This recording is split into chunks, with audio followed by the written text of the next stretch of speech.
first 48 hours ahead of receiving your day-old chicks, in this case broiler chicks, is very critical. It is one which sets the pace for either the success or the failure of your enterprise. Hello farmers, my name is Odzanai Manyore, and today we are coming to you from Agri-Milling Livestock Feeds, the leading manufacturer of livestock feed here in Zimbabwe. The focus and the anchor of today's episode is still on broiler chickens production, and this segment we've reserved it to tackle issues of the activities to be taking place within the first 48 hours ahead of receiving your day-old chicks. I am joined by Virginia. She is the technical advisor working with Agri-Milling Livestock Feeds right here in Zimbabwe. Virginia, thank you so much for taking your time to come onto this platform. Thank you, Odzanai.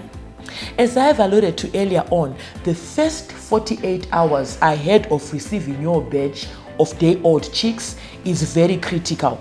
In this sense, we are looking at different pillars to do with initially cleaning before we go on to disinfecting.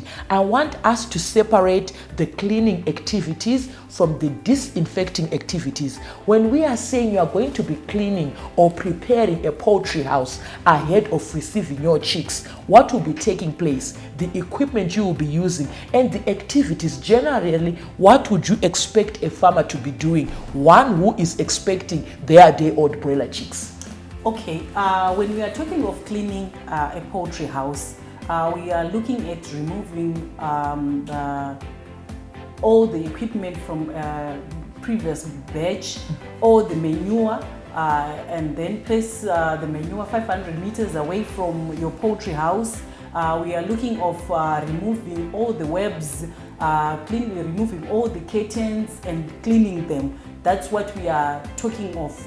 When we are talking of cleaning, we are talking of removing every dirty, everything that you have used in the previous batch. Okay. That's how you will be doing. And you can do dry cleaning where you will be using a brush or a broom to remove all the debris, to remove all the litter from your poultry house. Then also you can do wet cleaning where you will be using water to clean. Okay. Yes, that's what we are talking when we will be looking at cleaning.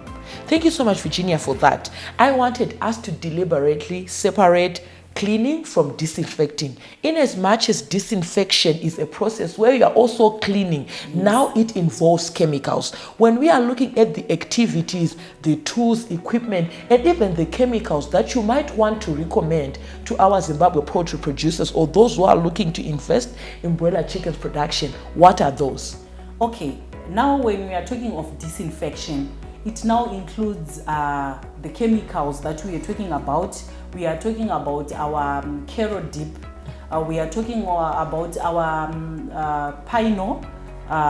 Those are the equipment, those are the chemicals that you use for disinfection. So what you will be doing after cleaning, after doing the wet cleaning, the dry cleaning, removing all the manure, because you can't spray your forerun when there is still manure, you can't disinfect.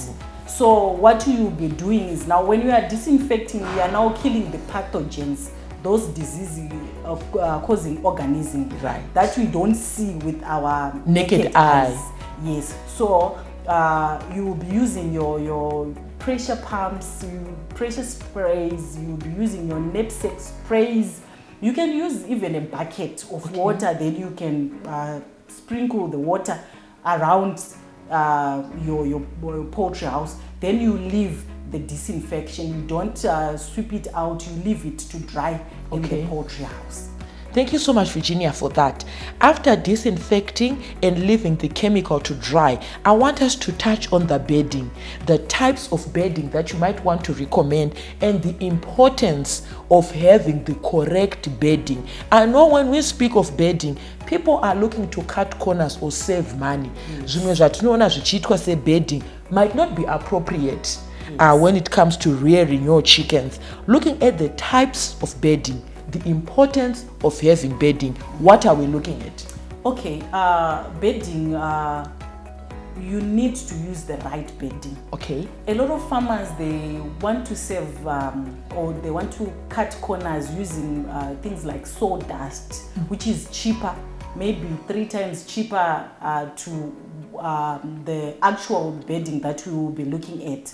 So for farmers, I disregard or using the sawdust, which is maybe 50 cents cheaper or something. They need to use wheat straw. Okay. They need to use wood shavings. You can also use chopped grass. You can have your grass, then you can chop it into smaller pieces. Okay. Those are the correct bedding or the right bedding that someone should use. And the thickness for your bedding should be 10 to 15 centimeters. Okay. Yes.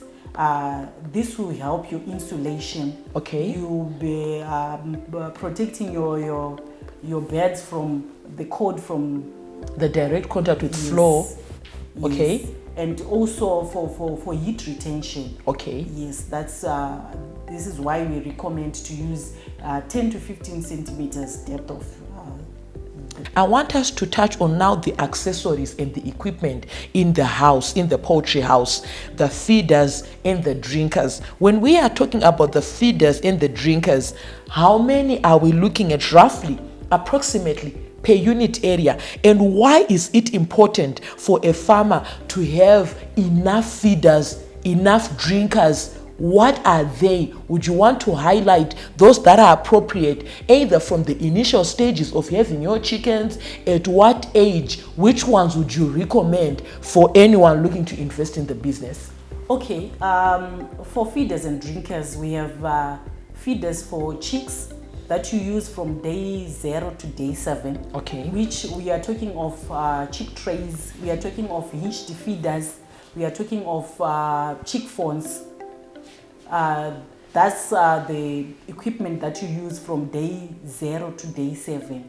And the reason why we use chick trays, we want all the chicks to access the feed. They are very open. The hinged feeders, they are low so that every chick can access the feed. And the ratios that we use is 1:25. Okay. Yes, if you use 1:25, it means all your birds will have access to feed. They have an opportunity to feed or to drink, and they are not all running or rushing, and then they might stomp on each other, causing the mortalities that we spoke of earlier on. Okay, thank you so much, Virginia, for that. Finally, we've come to the issue of heating. The importance of an appropriate source for heating, or that one which you would recommend. And before we go on to the resources that you might need for heating and its importance, I also want us to touch briefly on the issues to do with site selection. I understand that when you are selecting your site, you have to look at issues of topography or relief, where you are saying that if you have your poultry house at a place that traps sunlight, immediately as the sun rises, you are already getting some form of sunlight in the house. As the sun sets, it is also a strategic place where, as it is going down, it is the last place to absorb more heat for the night or the evening. And also just avoiding places where there are drafts of wind. You wouldn't want to have your poultry house at an open space where wind is just blowing whichever way. You want to have your place in a secure area. You want to have your housing at a place that is that you can control in case of winds or cold or harsh weather. Looking at heating, the importance of heating, why is it necessary? The sources of heating that you might want to highlight that are appropriate to have within your chicken house. Okay. The first thing that a farmer needs to do when siting a poultry house, you need to do what we call east-west orientation, where your east side and your west sides are fully built. Okay. To avoid that. The sources now of heating, looking at what do we have on the market that a farmer can use as a source of heat. Okay, the first thing that a farmer needs to know when you are doing your chickens, when you are doing your broilers, is when a bird is coming from a hatchery, it does not regulate its temperature. Okay. So you need to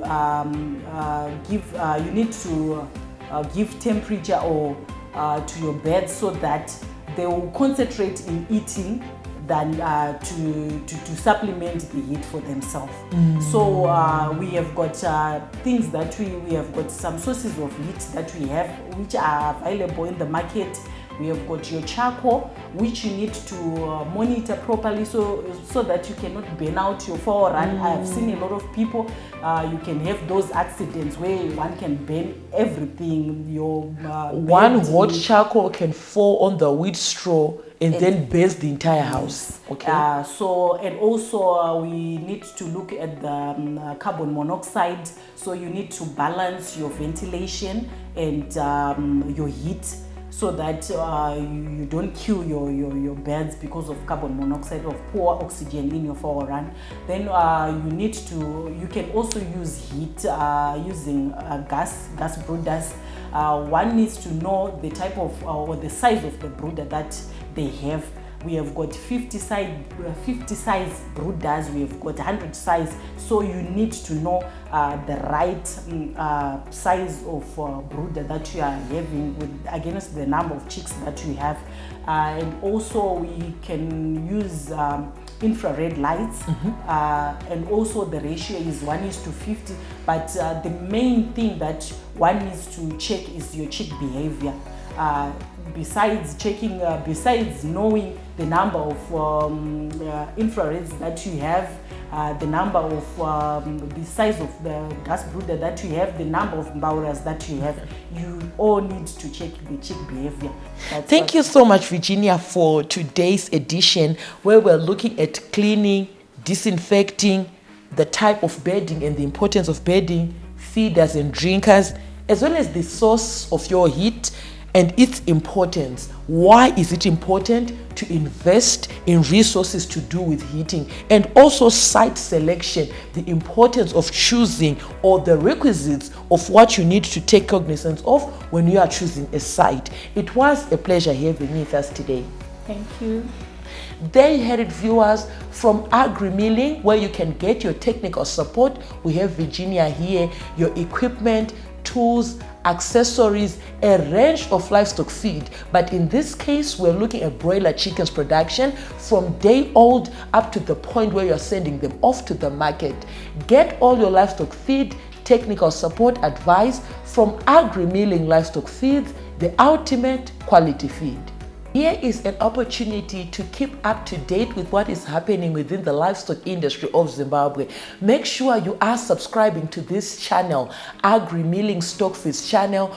Day in, day out, there are going to be daily tips on how you can manage your enterprise, and also an opportunity to keep up to date with events, exhibitions that will be taking place throughout the calendar here in Zimbabwe. Click onto the subscribe button and the notification bell so that you are notified each and every time we upload a new segment. Thank you.